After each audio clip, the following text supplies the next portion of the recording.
Olá, simpáticos, tudo bem com vocês? Bem-vindos de volta à minha biblioteca e hoje nós vamos falar sobre isso aqui.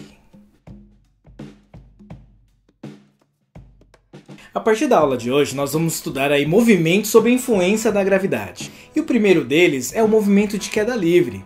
Nós geralmente associamos o movimento de queda livre àquele pessoal que salta de paraquedas, por exemplo.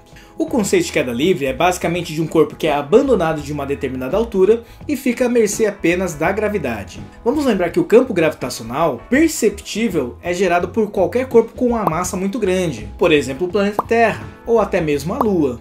Quanto mais massa um corpo tem, maior é a intensidade dessa gravidade. Pra gente aqui na Terra, nós utilizamos a aproximação aí de 10 metros por segundo ao quadrado. Um valor mais exato ou mais próximo seria 9,8. Mas para efeito de exercícios e questões que nós encontramos aí nos livros e nos vestibulares, a aproximação 10 metros por segundo ao quadrado está de bom tamanho. Lembrando que se trata de uma grandeza vetorial, a caracterização correta da aceleração da gravidade ou do campo gravitacional é um vetor que é radial e aponta para o centro do planeta, ou da estrela, ou de um asteroide muito grande. Muito bem, voltando à ideia de queda livre, como é que a gente vai trabalhar as expressões, como é que vão ser as formas a partir de agora? Nada mudou, a única condição que a gente tem que ter em mente é que, como é um corpo abandonado, a velocidade inicial é zero e a aceleração agora passa a ser a da gravidade. Veja como é que vão ficar as nossas fórmulas.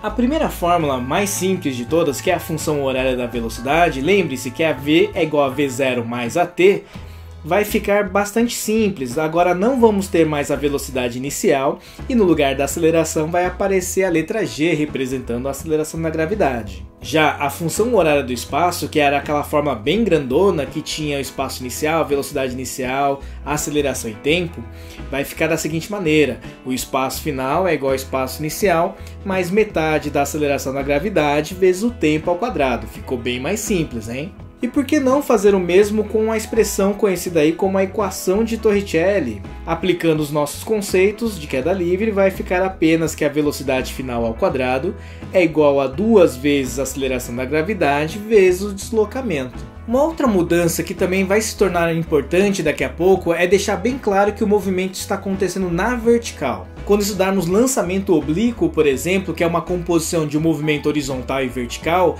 essa distinção se torna extremamente importante e ajuda bastante na organização. Então veja como é que fica. As fórmulas que a gente acabou de ver, todas no formato de queda livre, ficaria simplesmente da seguinte forma.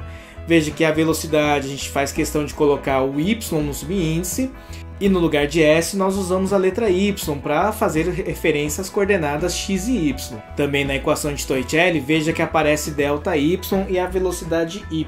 E em relação a esse novo y, a gente costuma chamar aí de altura. Dependendo do livro que vocês encontram para estudar sobre queda livre ou até mesmo lançamento, pode ser que ao invés de y apareça a letra H, mas é tudo a mesma coisa. Pronto, agora que a gente viu todas as expressõezinhas, quer dizer que tudo está pronto, bora fazer os exercícios. Não.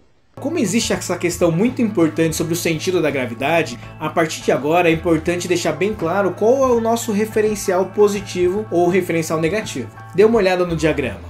Quando convencionamos o eixo Y para cima, tudo que aponta para baixo vai ter sinal negativo. Como a gravidade no nosso referencial olhando no horizonte é vertical para baixo, significa que nas nossas expressões ele entra com sinal negativo. Em contrapartida, se escolhermos aí coordenada y para baixo como sentido positivo, o sinal da gravidade vai entrar positivo. É claro que nesse primeiro momento a gente pode utilizar aí a coordenada vertical para baixo como positivo para não ter problema com os sinais.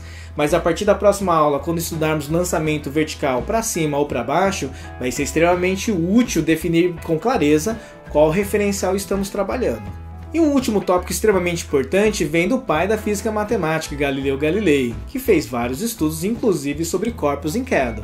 Veja, Galileu notou que para um corpo em queda, a cada intervalo de tempo de queda livre, ele vai se deslocar uma distância que é sempre um múltiplo ímpar do primeiro momento de queda. Por exemplo, em um segundo de queda, o corpo cai 5 metros. No segundo de queda, ou seja, entre o instante 1 e 2, ele vai cair um múltiplo ímpar do primeiro segundo. Nesse caso, 3 vezes 5 metros, ou seja, 15 metros. Já no terceiro segundo, durante o terceiro segundo de queda, ele vai cair cair 5 vezes o primeiro segundo, ou seja, 25 metros, e assim sucessivamente. Essa é uma ótima ferramenta para fazer antecipações sobre alguns exercícios que tratam de segundo segundo, terceiro segundo, quarto segundo e alguns outros tipos de movimento baseados em queda livre. Então para a aula é basicamente isso, muito cuidado agora, parece que temos novas formas, mas basicamente é a mesma do que a gente já viu antes. Faça um bom resumo, qualquer dúvida reveja essa aula e nos vemos na próxima.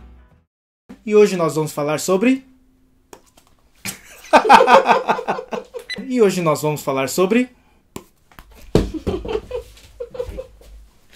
Sua mão tá frouxa. O erro em dupla é mais engraçado, né?